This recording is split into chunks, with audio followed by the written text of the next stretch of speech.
સોશિયાના વરાછા વિસ્તારમાં આવેલ no entry ઝોનમાં ખાનગી બસોના મનસ્વી પ્રવેશ અને નિયમોના ઉલ્લંઘન બાદ આખરે રિજિયન 1 ટ્રાફિક પોલીસે કડક વલણ અપનાવ્યું હતું. પોલીસ દ્વારા હાથ ધરવામાં આવેલી ખાસ ચેકિંગ ઝુંબેશમાં નિયત સમય કરતા વહેલી આવેલી અને નો એન્ટ્રીમાં ઘૂસેલી 25 જેટલી ખાનગી બસોને પકડી તેમના પર કાર્યવાહી કરવામાં આવી.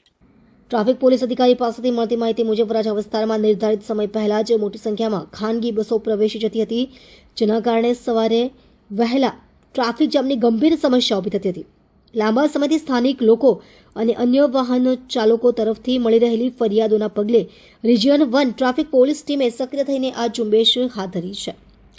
પોલીસ દ્વારા નો એન્ટ્રી વિસ્તારમાં ઘૂસેલી તમામ બસોને રોકી લેવામાં આવી હતી અને ટ્રાફિક નિયમોના ભંગ બદલ તેમને દંડ ફટકારવામાં આવ્યો હતો. પોલીસે આ બસોને લાંબા સમય સુધી રોકી ન રાખતા તેમની વિરુદ્ધ કાર્યવાહી કર્યા બાદ સવારે 10 વાગ્યાની આસપાસ છોડી મૂકી હતી.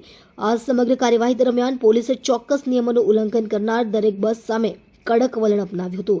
શહેરમાં વધતી જતી ટ્રાફિકની સમસ્યા અને અવારનવાર થતા ટ્રાફિક જામને ધ્યાનમાં રાખીને સુરત ટ્રાફિક પોલીસ દ્વારા સમયાંતરે આવી કાર્યવાહી હાથ ધરવામાં આવી છે. ખાસ કરીને ખાનગી વાહન ચાલકો દ્વારા નિયમોનો ભંગ ન થાય તે સુનિશ્ચિત કરવા પોલીસ સતત ચેકિંગ કરી રહી છે.